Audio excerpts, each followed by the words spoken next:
A gente tende a pensar que a pesquisa científica é algo super distante, né? Coisa de gênio, de laboratório.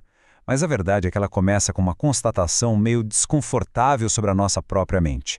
E para entender isso, basta uma pergunta bem simples.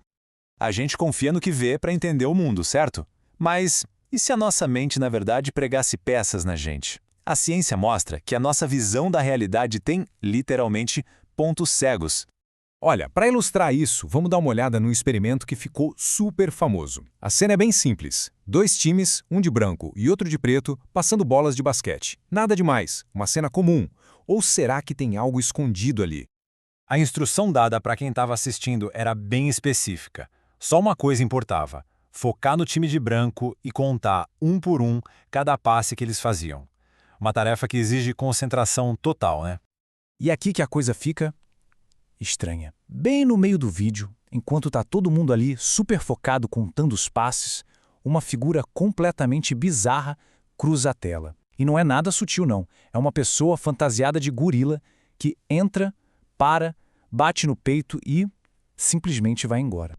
E agora a parte que é realmente chocante. Quando perguntaram para os participantes se eles viram alguma coisa fora do comum, mais ou menos metade deles não viu o gorila. Metade! É isso mesmo. Para metade das pessoas, o gorila era como se fosse invisível. Então, o que a gente tira disso? O experimento do gorila invisível revela uma falha assim fundamental na mente humana.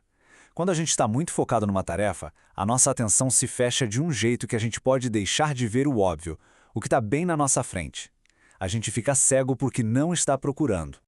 Isso leva a gente a uma pergunta crucial. Se todo mundo tem esses pontos cegos, os pesquisadores, que são seres humanos como qualquer um, também não estariam sujeitos a isso?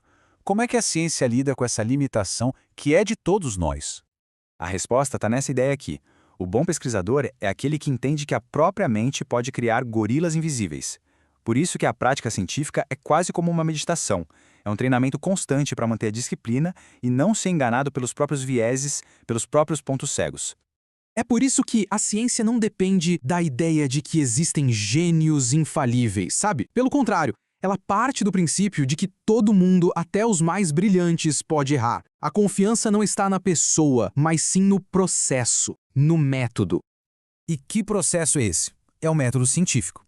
E é importante não pensar nele como uma lista de regras chatas de escola, mas sim como uma ferramenta, uma espécie de armadura contra o erro que foi projetada exatamente para nos ajudar a contornar as nossas limitações e enxergar a realidade com um pouco mais de clareza.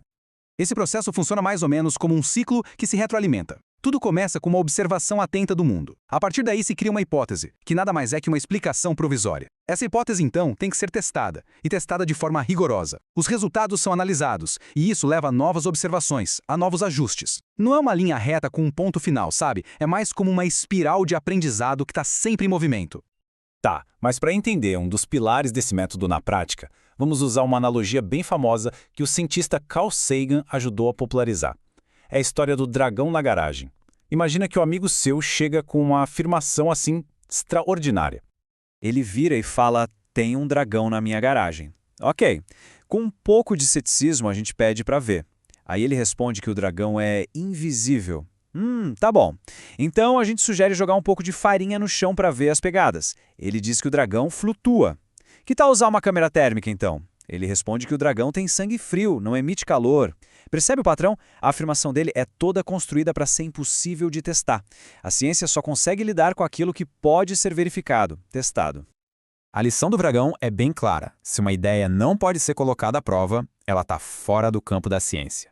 Simples assim. Mas isso não é tudo. Existe uma outra regra de ouro que talvez seja ainda mais importante que essa. E esse conceito é a falsabilidade. Uma teoria só é considerada científica se ela puder ser provada falsa. Pensa só na afirmação "todos os cisnes são brancos". Durante séculos isso parecia uma verdade absoluta. Mas, para ser uma teoria científica, ela precisa carregar o risco de ser refutada. E bastou a descoberta de um único cisne negro na Austrália para derrubar essa ideia inteira. A ciência não busca só confirmação, ela procura ativamente o pelo cisne negro, pela exceção que prova que a regra está errada. E é exatamente essa busca constante por falhas, por furos na teoria, que faz a ciência avançar. Ela não é um livro de verdades absolutas, sagradas. É um processo dinâmico, onde teorias melhores e mais completas vão substituindo as antigas. A ciência é feita para ser superada.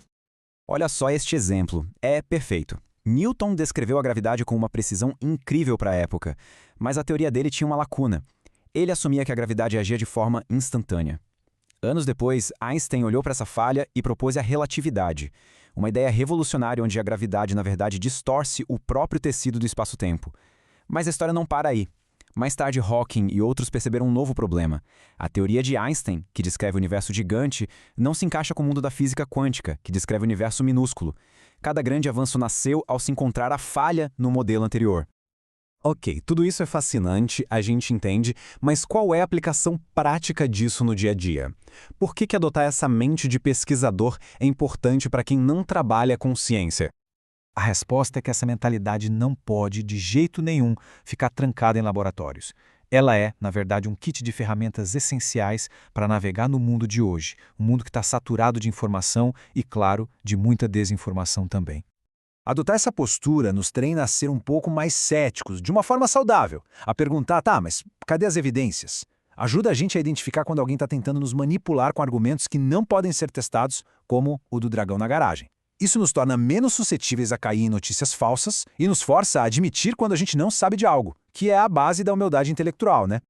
No fim das contas, o ponto central é este. O método científico é um treinamento. É treinar a mente para procurar a realidade, mesmo que essa realidade seja desconfortável ou vá contra as nossas crenças mais queridas. É o exato oposto de só sair por aí procurando informações que confirmem o que a gente já pensa.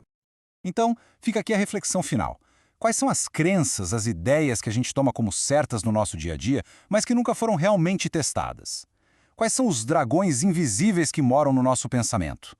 Começar a questionar esses dragões é o primeiro passo para uma compreensão mais profunda do mundo. E esse, no fundo, é o verdadeiro espírito da ciência.